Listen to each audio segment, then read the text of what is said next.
Yeah, we are really a materials company specializing in composite materials. So we do it in a couple different ways. We have design, engineering, testing, research. If you think about structural composites as the core with research, development, it does consulting work, a lot of work for the Navy. We do theme park rides. So if you've ever ridden on Spider-Man or Transformers, those would be our carbon fiber motion platforms that we actually designed and built for the theme park. So we have these different capabilities in different areas with research, testing, manufacturing, and manufacturing research. We'll use those ourselves in our own research project, but also we help other people. So when I came to Florida Tech, I was in an oceanography program. During the end of my program, I ran into Dr. Ron Reichard, who's my partner now. He was a brand new professor in oceanography, ocean engineering. So once I graduated, Ron was working in these new materials. And what was happening in boats back in this is like 86, 85 timeframe, 84.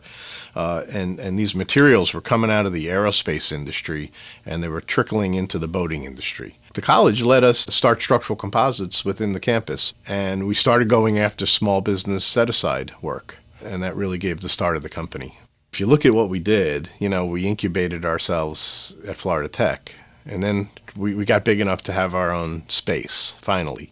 And then we incubated Composites off of structural composites. They actually lived in the building with us until it got big enough to get its space. Well, now Composites is 60 people, which commercialized a product called Prisma Preforms, which I invented back in the mid-90s. And what this does is take fiber reinforcing fabrics and we cast them into shape with expanding foam. So it's kind of like Lego for boat building. So where stringers and framing on your old boats used to be wood, they would rot out. Now these are completely wood-free, take about 70% of the weight out of that. And also for the boat builder, we take about 80% of the labor out of that step in boat building. Because we're an innovative company, we had to make an innovative business model. The most common thing you see for the innovative company is the acquisition, right? The little company does great stuff. Big company buys the little company. Now the little company has to become risk averse. And so all the things they used to do to make them creative, innovative, and everything else starts getting gutted. And they end up, a lot of times I've seen them get bought back by their original owners or get closed. The other business model that I saw, which was interesting, was consortia. And we do a lot of work with consortia. In particular, we do a lot of work with the Navy Center for Composites. And that lets us work with Boeing and Lockheed and Northrop Grumman and Newport News Shipyard and Electric Boat and the entire industrial base that supplies the Navy. So the third element actually comes from these projects we do. It's the Navy's SBIR program, Small Business Innovative Research. And one of the really neat things about SBIRs is the government, you can criticize them, but man, they made a gem when they made the SBIR program. Congressionally mandated funds that lets all the government agencies do stretch technology. So they get their stretch technology. The good part is as the awardee of a SBIR, SBIR, we get to keep all our data rights, we get to keep our technology, and we get something called sole source rights. So anything related to or derived from the SBIR effort, the government can directly contract you without competition. Mm-hmm. So our business model is kind of unique. So we have this kind of technology sharing element at the high level. We then have our own businesses within the companies that still have to run and has to make money. We have lab businesses and product businesses. And it all comes together into a kind of a different kind of business model.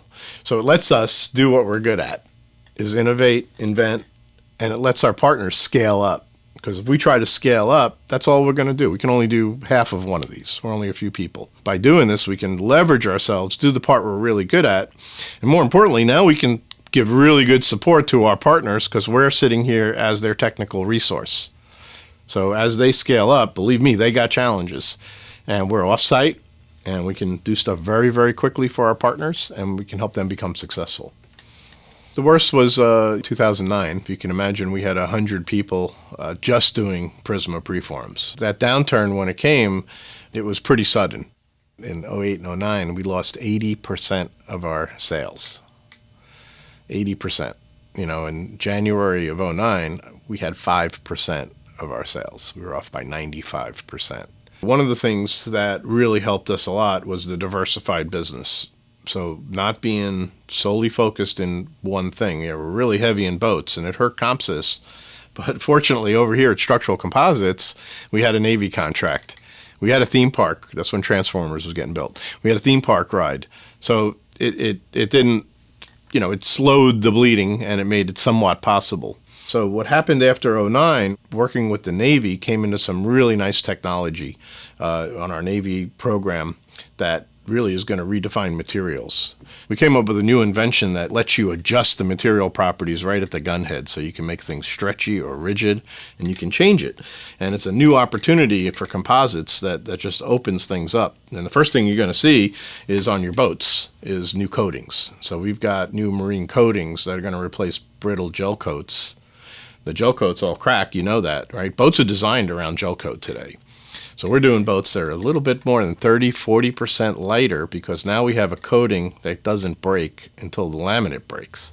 So this invention attracted the interest of Wabash National, which builds semi-trailers.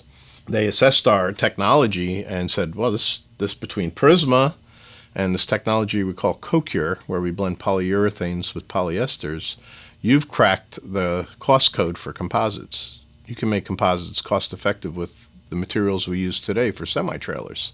So over the last 4 or 5 years, we've been working with them at migrating this Navy technology and boat technology into semi-trailers, and it worked wonderfully. It took.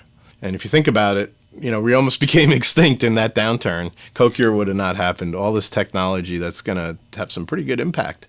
This similar technology that we're using for Wabash, we're also deep into highway construction. We've got a bridge deck now that's been certified and tested by the Missouri DOT for highway use, new construction. So composites are going to come into a lot of new markets. And the way we see it is these low-cost composites, the technologies like the marine industry, are going to be a better pull-in than to try to take the very, very expensive aerospace technology and dumb it down to these applications. Most of our staff has had some touch of Florida Tech. So at any given time, we've got between 8 and 10, maybe 15 interns from the college working. This is a great resource because they get some experience.